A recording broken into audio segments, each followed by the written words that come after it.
लिख रहा हूँ मैं अंजाम, इसका कल आ जाएगा। मेरे लहू का एक कतरा इंकलाब लाएगा।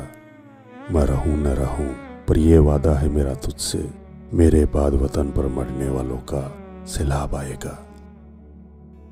हम शहीद आजम सरदार भगत सिंह जी के बारे में क्या जानते हैं कि वे एक महान क्रांतिकारी थे।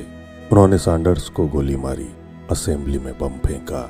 23 मार्च 1931 को उन्हें फांसी हुई और बस। लेकिन क्या हम उनका पूरा नाम भी जानते हैं? शायद नहीं। उनका पूरा नाम था सरदार भगत सिंह संधू। भगत सिंह देश के वो नायक है जिनके बारे में देश का बच्चा बच्चा जानता है। तो लगता है कि जिनके बारे में पूरा देश जानता हो तो उनके बारे में क्या ही बताया जाए।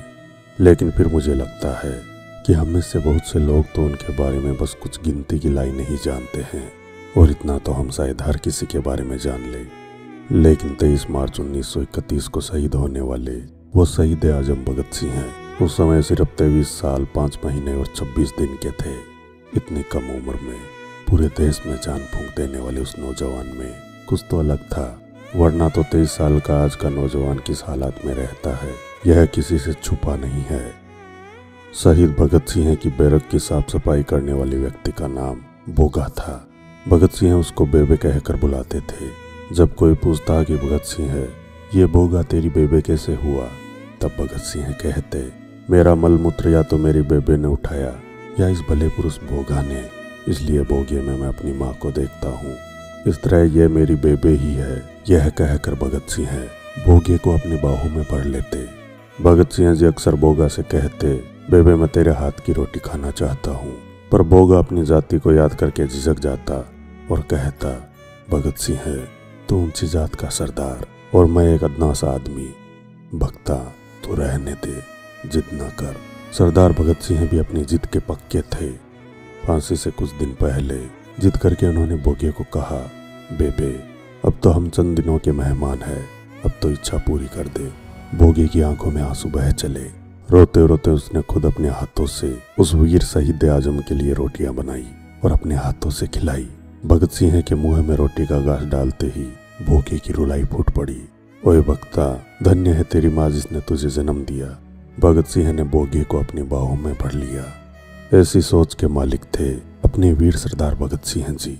परंतु आज़ादी के इतने साल बाद भी हम समाज में व्याप्त ऊंच नीच और भेदभाव की भावना को दूर करने के लिए वो नहीं कर पाए जो तकरीबन 92 साल पहले भगत सिंह ने किया। आज का नौजवान शायद इस उम्र में अपने प्रेम प्रसंगों से बाहर निकलकर कुछ नहीं जानता और न ही जानना चाहता है। लेकिन 5 फीट 10 इंच के गोरे चिट्टे सरदार भगत सिंह इस करने वाली इस छोटी सी उम्र में महात्मा गांधी से भी ज्यादा लोकप्रिय हो चुके थे। उनके पास किस चीज की कमी थी? भरा पूरा परिवार था। विलक्षण प्रतिभा और आकर्षक व्यक्तित्व के धनी थे। वे भी उस उम्र में अपने सपनों को पूरा कर सकते थे।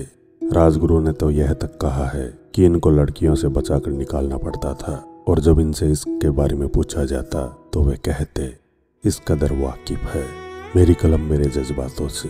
अगर मैं इश्क लिखना भी चाहूँ तो इंकलाब लिख जाता हूँ।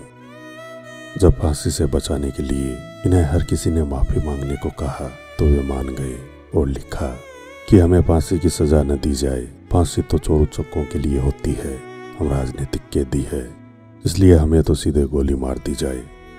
किताबों में हमने पढ़ा है कि इन्होंने सैंडर्स को गोली मारी, असेंबली में बम फेंका, लेकिन कोई यह नहीं बताता कि सैंडर्स को मारने के बाद इन्होंने यह भी कहा था कि एक आध अंग्रेजों को मारकर आज़ादी नहीं मिल सकती, आज़ादी क्रांतिकारी विचारों से आती है। उन्होंने कहा था कि जब तक क्रांति में खुद की आहुति नहीं दी जाएगी तब तक आज़ादी नहीं मिल सकती। बाद में इन्होंने असेंबली में बम फेंका था। वो चाहते तो वहाँ भी बहुत से अंग्रेजों को मार सकते थे, लेकिन उन्होंने खाली जगह बम फेंका और कहा कि पहरों को सुनाने के लिए धमाके की जरूरत होती है।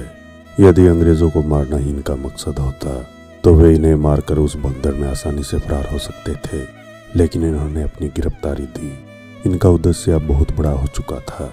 वे पूरे देश में क्रांति की आग फैलाना चाहते थे, और यह सिर्फ उनके बलिदान से ही संभव था।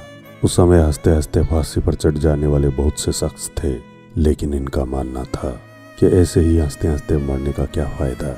यदि हमारे मरने के बाद क्रांति और ज्यादा न फैले तो ऐसा मरना व्यर्थ है। उस 23.5 साल की प्रेम पत्र लिखने वाली उम्र में वे बहुत कुछ लिख कर गए। उनके नाम को दबाने की बहुत कोशिशें की गई। इनके पत्रों, लेखों और दस्तावेजों को जलाया गया। इनके नाम को मिटाने की भी कोशिशें हुई, लेकिन वे बहुत आगे निकल चुके थे। भारतीय जनमानस की आत्मा में इनका नाम रच बस गया था।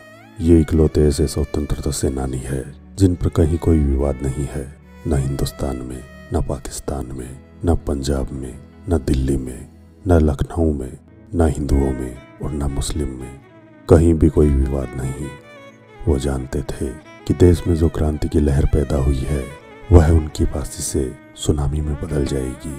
आखिर फांसी का दिन भी नजदीक आ गया। उस समय भी डर तो उनके अगल बगल भी नहीं भटक पा रहा था। यह सब देखकर जेलर भी हैरान थे। यह कैसा इंसान है, भला मौत नजदीक है और यह हंस रहा है। जब लोगों को पता चला कि भगत सिंह की फांसी 24 मार्च 1931 को होने वाली है तो लोग उनके लिए सड़कों पर उतर गए। फांसी रोको के नारे हर तरफ गूंज रहे थे। इससे जेलर बहुत घबरा रहे थे और ब्रिटिश सरकार पर दबाव बन रहा था कि कहीं ऐसा न हो कि उनकी फांसी के दिन लोग बेकाबू हो जाए।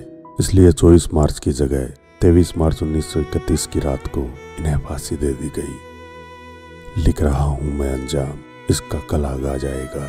मेरे लहू का एक कतरा इंकलाब लाएगा। मैं रहूं न रहूं पर यह वादा है मेरा तुझसे, मेरे बाद वतन पर मरने वालों का सैलाब आएगा। उस दिन वाकई लाहौर की सड़कों पर वो सैलाब उमड़ पड़ा। लोग बेकाबू थे और सबकी आंखें उस महान क्रांतिकारी शहीद आजम भगत सिंह के लिए नम थी। दोस्तों, भगत सिंह जी के इतिहास से जुड़ा यह वीडियो आपको कैसा लगा? कृपया लाइक एवं कमेंट जरूर करें। मैं विजय राठौर जल्द लौटूंगा इतिहास से जुड़े रोचक एवं रोमांचक वीडियोज लेकर। जुड़े रहें हमारे चैनल स्ट्रेंज फैक्ट्स इंडिया के साथ। धन्यवाद।